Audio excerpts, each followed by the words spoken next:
হরে কৃষ্ণ। সকল বর্ণের অপরাধজনিত কারণে প্রায়শ্চিত্তের বিধান থাকলেও ব্রাহ্মণের প্রায়শ্চিত্তের বিধান ব্যতিক্রম। তাদের শারীরিক প্রহার এবং অঙ্গচ্ছেদনাদি এই প্রকার প্রায়শ্চিত্ত নিষিদ্ধ।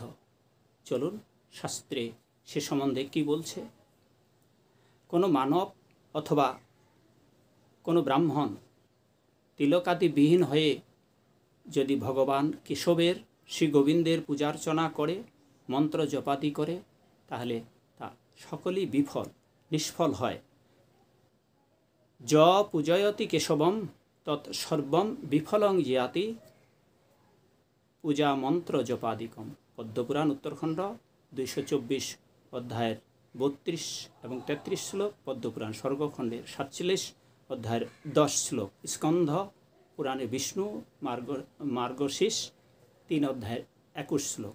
আবার অন্যত্র বলা হয়েছে, সর্ববেদবিদ বা সর্বশাস্ত্র বিশারদ হয়েও কোনো মনুষ্য যদি এবং কোনো ব্রাহ্মণ যদি ঊর্ধ্বপুণ্ড তিলক ধারণ না করে তবে সে অবশ্যই অধঃপতিত হবে। পদ্মপুরাণ উত্তরখণ্ড 224 অধ্যায়ের 43 থেকে 44 শ্লোক। কেবল তাই নয়, তিলকহীন ব্রাহ্মণ অর্থাৎ যে সকল ব্রাহ্মণ তিলক ধারণ করেন না এবং যারা সন্ধ্যা বন্দন আদি করেন না, তাদের প্রায়শ্চিত্তের সম্বন্ধে বলা হচ্ছে তাদেরকে গর্ধপৃষ্ঠে বিপরীত দিকে চড়ায়ে দেশ থেকে বহিষ্কার করতে হবে। এটি শাস্ত্রীয় বিধি। কোনো ব্রাহ্মণ যদি কপালে তিলক না পরে তবে সেই দেশের রাজার দায়িত্ব কর্তব্য বা জনগণের কর্তব্য এই তাকে দেশ থেকে বিতাড়িত করা। এটি ব্রাহ্মণের প্রায়শ্চিত্ত। গর্ধবশ্চ সমারোপ্য রাষ্ট্রাং প্রবাস। অন্যত্র আরও বলা হচ্ছে, তং গর্ধবে সমারোপ্য বহিকুর্জাত সুপণ্ড্রনাথ। পদ্মপুরাণ উত্তর 224-45 শ্লোক। অতএব যে সকল মানুষের এবং যে সকল ব্রাহ্মণের কপালে তিলক নাই, সেই সকল দেশ বিতাড়িত যোগ্য ব্যক্তিই বটে। তাদের কথা শোনা এবং তাদের দর্শন করাও উচিত নয়। এটি ভোলানাথ শিবের আদেশ।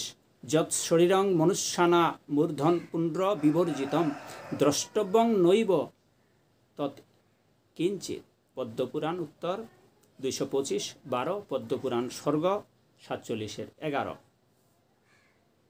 এটি দুর্গা দেবীর প্রতি শিবের উক্তি। অতএব সকল বর্ণের ব্যক্তি ঊর্ধ্বপুণ্ড তিলক ধারণ করা কর্তব্য, অর্থাৎ দ্বিজাতি মাত্রই তথা ব্রাহ্মণ বৈশ্যাদি মাত্রেরই কখনো ঊর্ধ্বপুণ্ড তিলক ধারণ নিষিদ্ধ নয়। বিশেষত ব্রাহ্মণ এবং ক্ষত্রিয়াদি ঊর্ধ্বপুণ্ড তিলক ধারণ অবশ্যই করবেন। এটি বাবা ভোলানাথ শিবের আদেশ। ঊর্ধ্বপুণ্ডরস্তু সর্বেষাং ন নিষিদ্ধম কদাচন। তিলক ধারণ সকলের জন্য প্রসিদ্ধ, নিষিদ্ধ নয়। ক্ষত্রিয়দের জন্য তিলক ধারণ অবশ্যই কর্তব্য, কোনো নিষিদ্ধ নেই। ক্ষত্রিয়রাও অবশ্যই ঊর্ধ্বপুণ্ড তিলক ধারণ করবেন। পদ্মপুরাণ উত্তরখণ্ড 225 অধ্যায়ের 17 শ্লোক। তিলক ধারণ না করে যে জন বৃথায় জন্ম তার। অতএব সুধীবৃন্দ সকলেই তিলক ধারণ করুন এবং গোবিন্দের আরাধনা করুন। সবাই ভালো থাকবেন। জয় শিল প্রভুপাদ।